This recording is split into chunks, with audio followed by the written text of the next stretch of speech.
Welcome to Mac Stories Unwind, the show that's all about the picks. I'm John Voorhees, and with me is Federico Viticci. Hey, Federico. Hello, John. How are you? I'm doing really well. We've got a sponsor this week. We've got Collide, who's been our sponsor all throughout the week of WWDC, so you'll hear more about them later. Today, I'm going to kick off the picks, Federico. Okay. I want to talk to you about Stranger Things Season 4. Okay. Never watched the show myself. All right. Well, this is the 4th season, and just to give you some context, the last season, Season 3, was pre-pandemic. It was 3 years ago. So having a recap of this, 3 years. Think about like what TV you watched 3 years ago. I was very glad that there was a rather lengthy recap at the very beginning because it has been a long time, and I just didn't have. I had too many things going on to go back and say, oh, yeah, I'm going to go binge watch seasons 1, 2, and 3. That was not going to happen. So this came out on May 27th, right in the run-up to WWDC. And I knew that I would need to do an unwind.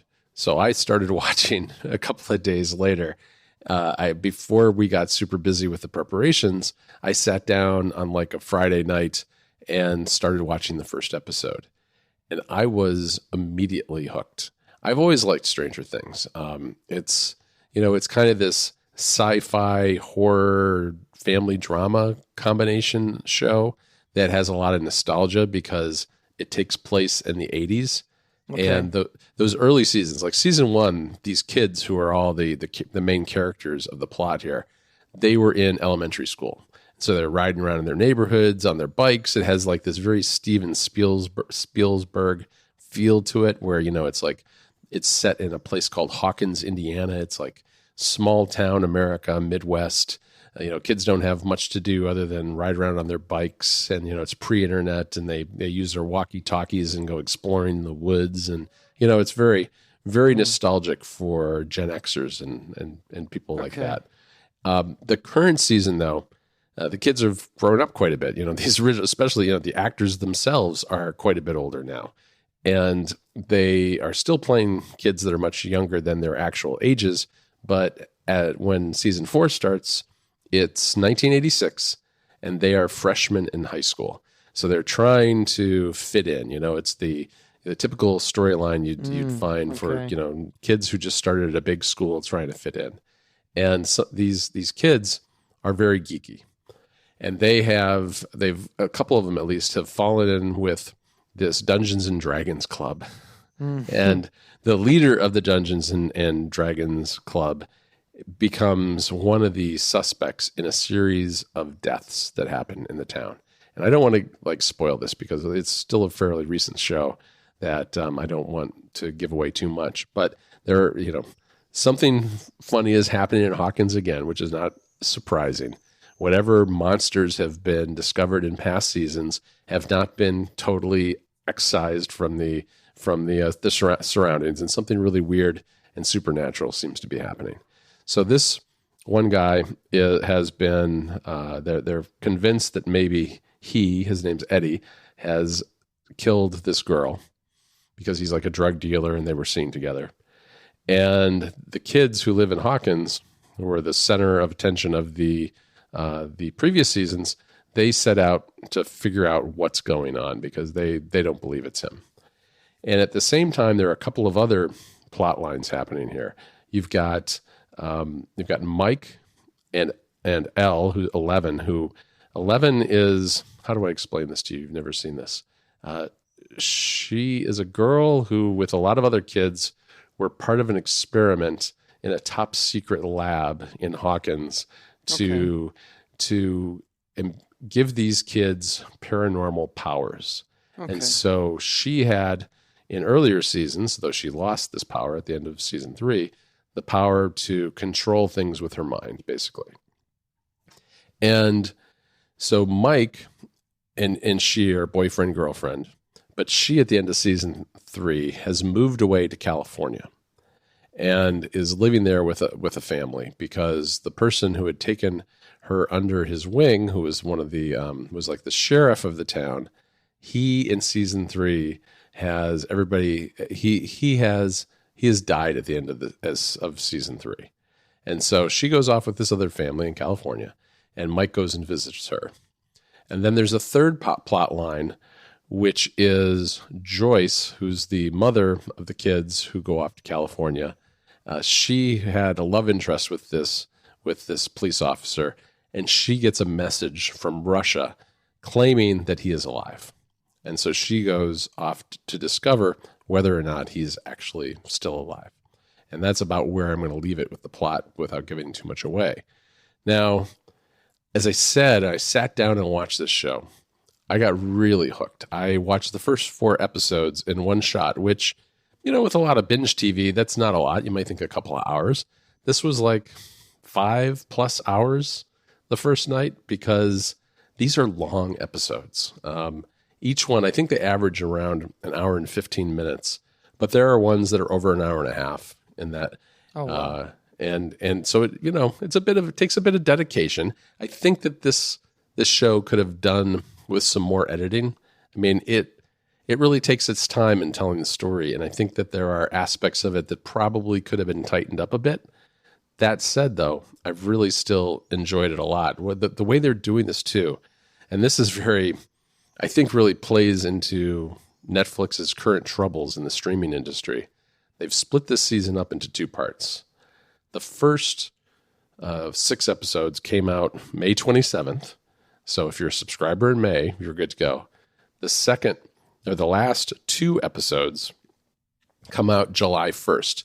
So they've really gotten themselves a full quarter of people subscribing if they want to watch this show. You won't drop Netflix for most of the summer. Now, those last 2 episodes, it's been reported that the very last episode is like 2.5 hours long, like a really chunky movie, right? So this is a lot of television to watch. And I'm not completely through this first part. I watched the first 4 in one go, and then I watched the 5th one right before it came out for WWDC, and I'll watch the last 2 when I get home. But I really like it. I mean, it pushes a lot of my buttons. It's got great 80s music in it, a lot of nostalgia for the 80s. It's got kind of it's got a neat action sci-fi plot, which I think I really like stories like this, where it's like, oh, you're in small town America where everything's very ordinary, and all of a sudden strange things start happening, and they have to discover what's going on. And it seems as though an awful lot of people have liked this as well, because apparently there were, in the first 3 days, there were 287 million hours of viewing on this show, which puts it at number 3 in the all-time list for Netflix. So they are doing very well with this. Wow. And I think they anticipated. I mean, there's been a lot of hype too, right? There's been a lot of marketing. When I went to our local shopping mall around the time that I started watching, and I discovered a pop-up shop where you had to have a ticket to get in, to go in and buy Stranger Things merchandise. They just put it up in one of the empty storefronts in the mall. And they also have done a concert with Charlie XCX, I think in LA, which is also kind of bizarre when you think about it. I mean, I'm not really sure what the connection there is. It was like Doritos and Charlie XCX bring you Stranger Things, the concert. I don't really know what that was about. In terms of like critical reviews of this, I think it's been pretty well received. I know there has been a lot of talk about how it's a little bloated. Probably could have done with a little more editing and not given the directors such unfettered control. And I know the New York Times also said it was kind of samey, that there wasn't a lot of difference between this season and other seasons. But on the other hand, it's obviously a formula that has worked in the past, and it works again. I do think that this is a darker version of the show. It's less sci-fi and more horror, I believe. There's a really creepy monster character at the center of this that you don't, at least as far as I'm in, you don't really know much about, but is responsible for a lot of the bad things happening, and is kind of stalking particular people in the town. And so you see there's this progression where there's some sort of mind link between this ghoul and the people in the town, that eventually they connect and are killed. And, there's what's going on there and what it's all about has not been revealed yet, at least as far as I've gotten. But I've really enjoyed it because it's the kind of thing where, I don't know, it's the kind of TV that I like where it's really just pure escapism type stuff that really kind of grabs you, and it's very much the mind candy kind of thing. It's not like, there's not any super deep message here. It's just good action, kind of scary, and really, really gets your attention. This is definitely the kind of show you can watch it late at night, and you might not be able to sleep afterwards because your heart will be racing, right? I mean, we talked about this with Severance, where you're like, well, sometimes a couple of times you fell asleep in the early episodes because they're kind of slow, and I totally get that. That happens to me all the time, but that has not happened with this show at all. Wow. Okay. I should consider watching this show. Not before bed, though, and not with Sylvia, I think. Yeah, it's probably not her kind of thing. I don't know. No.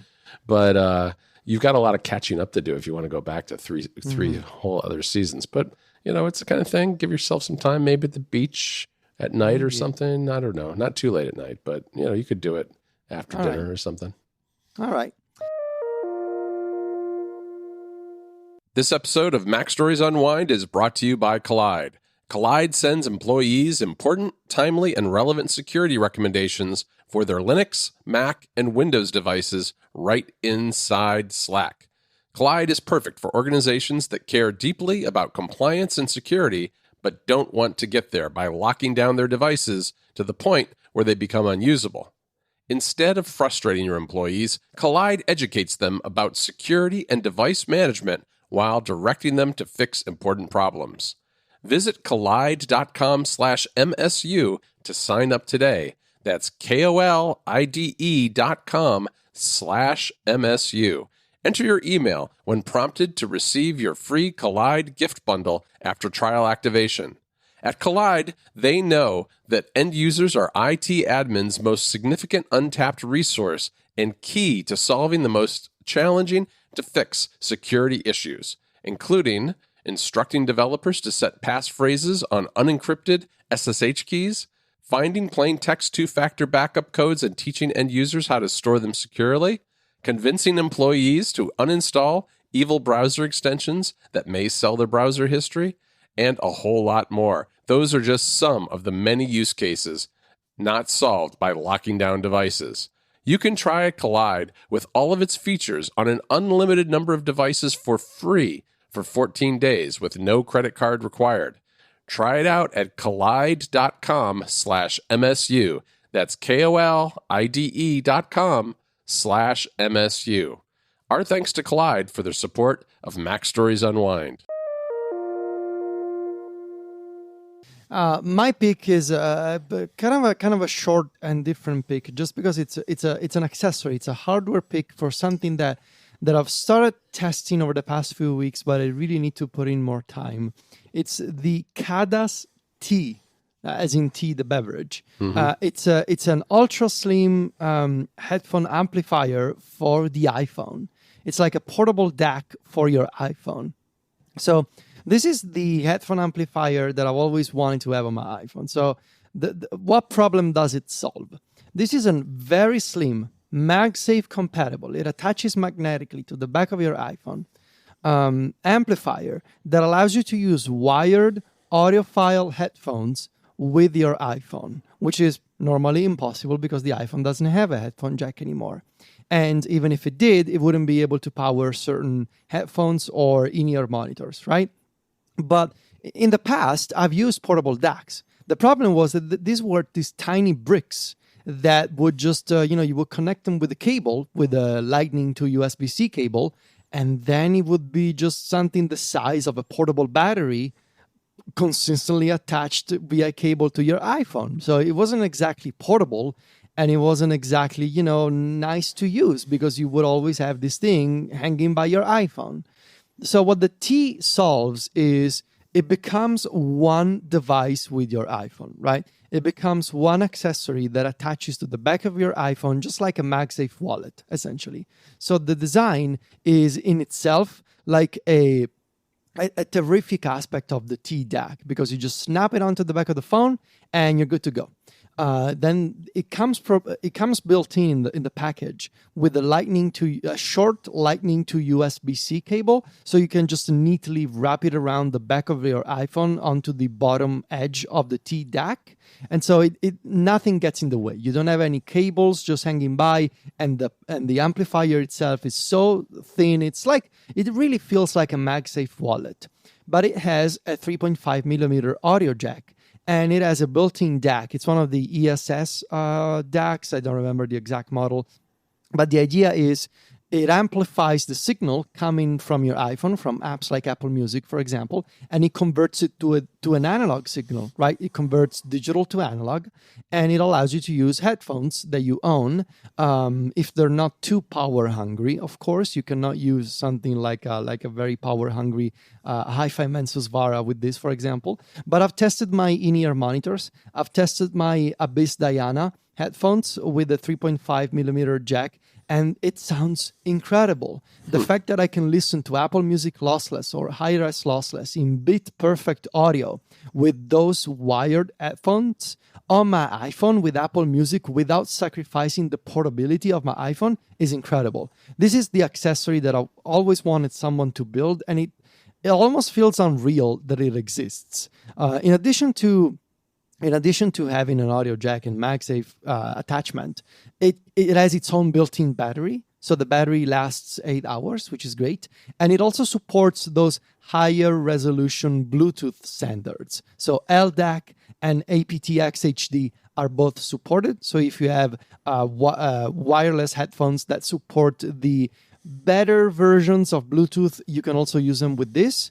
But just generally speaking, I think it's really the hardware that sells this product. It's perfect for iPhone users, and it strikes that very particular niche of audiophiles that want to use their gear to evaluate music, right? In apps like Tidal or Apple Music that support lossless and high-resolution lossless, and that's exactly what I've been doing, sort of testing albums on Apple Music before I actually buy and purchase those albums in like FLAC, pure lossless format for my own collection. It's an excellent piece of gear, and I really love it. It's like my favorite hardware product of the year so far, because it's perfect for me, and it uses USB-C. I super recommended. You need to pre-order this thing. I had to wait a couple of months for it to arrive, but I'm very, very happy with it. Yeah, they must be doing the production in batches or something once they have enough orders, I suspect, right? Is that how they're doing it? Do you know? I have no idea. Yeah, that's some of this like specialized equipment that happens a lot. But yeah, it sounds great, Federico. I think that's and you have said in the past that you thought maybe the C-Force OLED display was going to be your favorite non-Apple Tech product of the year. So you're right. I'm just curious, how do they? Because I guess the C-Force is more versatile. It's the C-Force, just because I'm using it for work in a bunch of different and play, right? Because I can use it with my PC, with my Nintendo Switch, with my MacBook, and with the iPad. So I would say still number one, the C-Force, but the T-DAC amplifier, very close second. Okay, that's good to know. Well, the C-Force, I'm pretty excited about Stage Manager and the ability to use iPadOS in true external display mode using the C-Force. That just became even more valuable all of a sudden, which is going to be a lot of fun to play with this summer. Yeah. All right, that's it for this episode of Mac Stories Unwind. I want to thank our sponsor again. That is Collide, that sponsored all of our coverage of WWDC this week, as well as this show. You can find me and Federico over at macstories.net. Federico is at Vitici on Twitter and Instagram. That's VITICCI, and I'm at John Voorhees. JOHNVOORHWS. Talk to you next week, Federico. Ciao, John.